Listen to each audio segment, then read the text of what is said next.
Daniel was once a respected man in Brookstone City, always neat, confident, and hopeful. But 4 months ago, he lost his job suddenly. Since then, his home changed. His respect faded. His wife, Mirabel, became the one paying the bills, buying food, and controlling everything. With money came pride, and pride slowly turned her heart cold. She would talk to Daniel harshly, command him like a child, and remind him daily that he was nothing without her. One afternoon, Mirabel gave Daniel money for groceries and warned him strictly not to lose a single coin.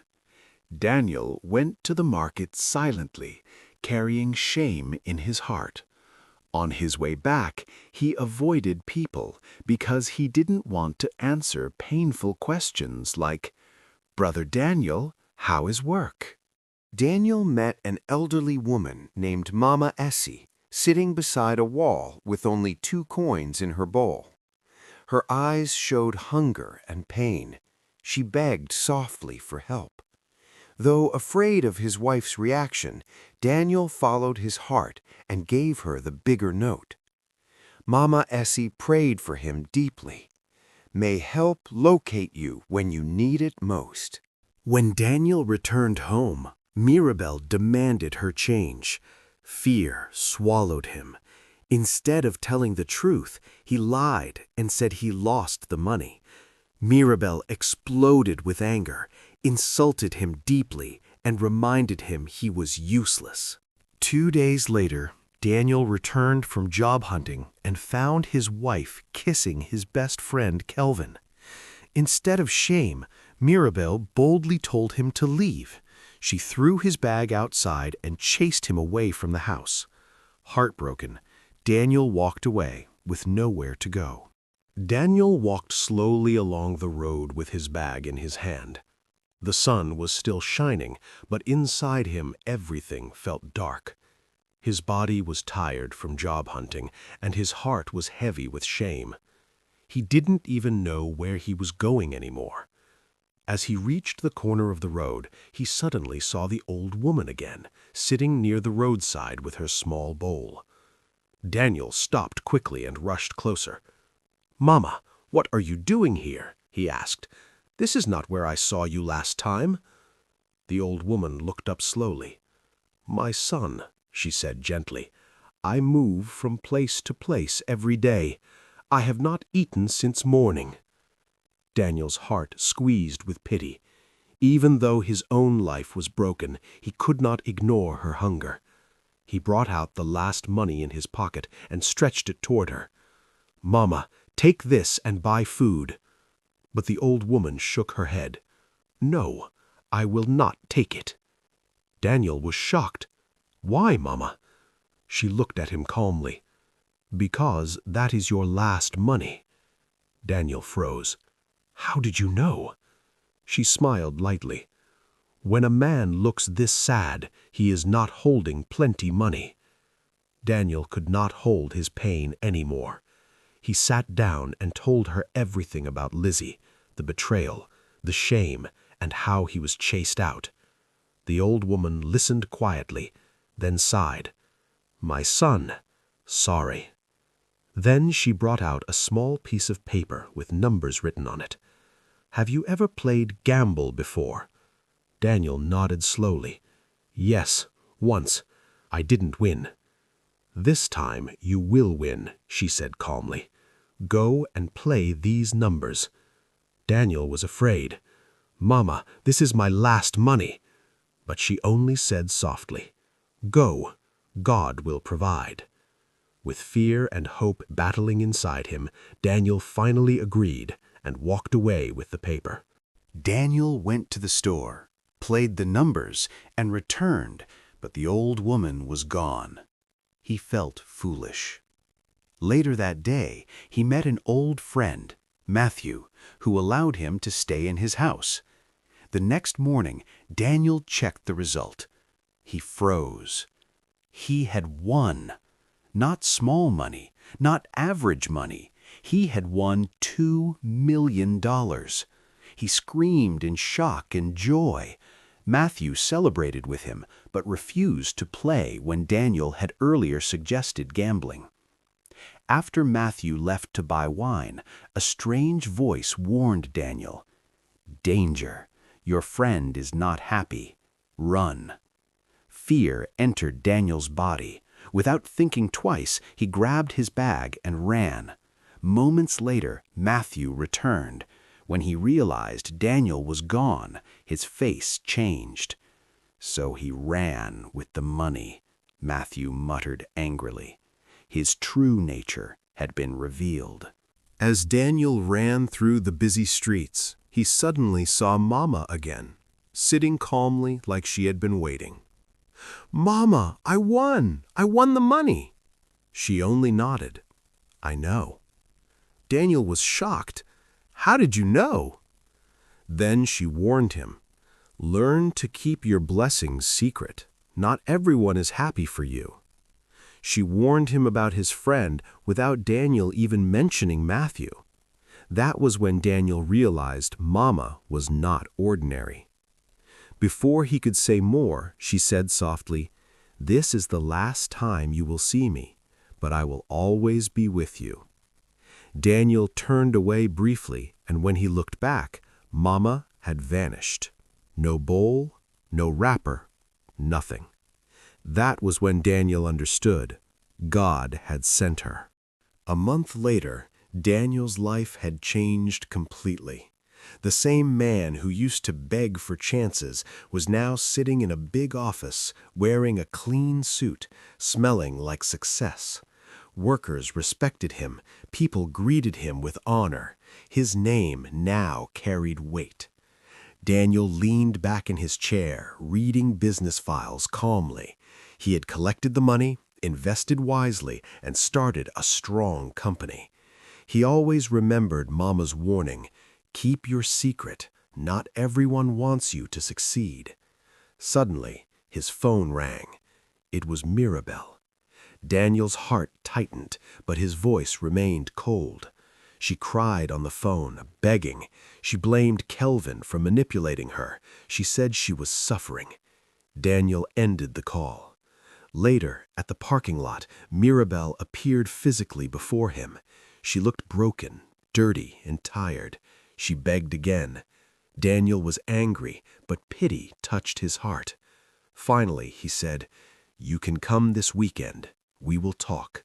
That's all." That night, the warning voice returned again. "Be careful, my son." Daniel decided in his heart, "If she brings me anything to eat, I will not touch it." When weekend came, Mirabel arrived at Daniel's house looking stunning. Fine dress, perfect makeup, expensive perfume. Daniel was shocked. "This doesn't look like someone who is homeless," he said. Mirabel claimed she borrowed money. She acted gentle. She touched his emotions. She kissed him. Daniel resisted at first, but loneliness is dangerous. Soon she started visiting often. Then she stopped visiting. She started staying. Slowly, Daniel fell again. A month later, Mirabel suggested business investment, real estate. Daniel agreed. But when the warning voice returned, Daniel became annoyed and ignored it. That was the beginning of danger. On the inspection day, Daniel felt dizzy. Mirabel insisted they go. She drove. Hours later, Daniel woke up tied near a river. Mirabel stood there with Matthew. They confessed everything. Matthew had informed Mirabel about the money. Mirabel admitted she never loved Daniel. They pushed him into the river and left. But someone saw everything, a palm wine tapper. The man jumped in, struggled, and rescued Daniel. He saved his life and carried him to a small village. That night, Daniel woke up and saw a beautiful, mysterious girl beside him. She said softly, "You are safe. My father will explain everything tomorrow." Daniel slept again. That same night, Mirabel and Matthew celebrated. They laughed. They planned to take over Daniel's company. They believed Daniel was finished, but they were wrong. The next morning, Daniel woke up in a clean room. A calm, middle-aged farmer entered. "Good morning, my son," the man said kindly. Daniel realized this was the father of the mysterious girl, and for the first time since everything started, Daniel felt something he had not felt in a long time: hope again. Daniel looked at Papa Peter with grateful eyes. "Sir, thank you for saving me," he said. Papa Peter shook his head. "It's not me, my son. I only helped after they brought you here." Daniel swallowed hard. "Who saved me?" Papa Peter sighed. "The man who brought you said he is a palm wine tapper. He saw what happened at the river. He waited because he was afraid. After they left, he came down and saved you." Daniel shook his head slowly. "So, a stranger saved me?" Papa Peter nodded. "Yes, God used him." Daniel's eyes became wet. "My own wife and my own friend did this to me. Mirabel wanted me dead. I should have listened to the voice." The door opened softly, and the beautiful young woman entered with a tray. She looked calm and gentle. Papa Peter smiled. "This is my only child. Her name is Rosemary." Daniel smiled. "You have a beautiful daughter, sir." Rosemary looked down shyly. Daniel said softly, "Thank you for taking care of me." Rosemary smiled. "You're welcome." In the city, Mirabel went to the police station, pretending to cry. "Officer, my husband is missing." The police took her statement. "We will investigate," the officer said. Mirabel cried and thanked them. But once she stepped outside, her face became cold. The tears stopped. Instead of searching for Daniel, Mirabel went straight to Daniel's company with Matthew. She announced boldly, "My husband is missing. I will take over the company." They transferred money. They signed documents. They celebrated quietly inside. Daniel's assistant confronted Mirabel. "Ma, this is wrong. Your husband is missing." Mirabel shouted angrily, "Shut up! Respect me if you want to keep your job." The assistant stepped back, shocked. But deep inside, she knew something evil was happening. That evening, the palm wine tapper entered the police station. "I want to see the DPO." He showed the DPO a video, clear evidence of Mirabel and Matthew pushing Daniel into the river. When the DPO looked up again, the man had vanished. That night, the voice returned to Daniel. "My son, hurry. Go back to the city. Save your company." Daniel woke up shaking. "Tomorrow I will go back," he whispered. Daniel told Papa Peter and Rosemary he must leave. Rosemary asked softly, "Promise you will return?" "I promise," Daniel said. Before leaving, he added quietly, "I love you. You will be my wife." Rosemary stood frozen, heart racing. Daniel arrived at the police station. "I am Daniel," the man declared missing. The DPO stood in shock.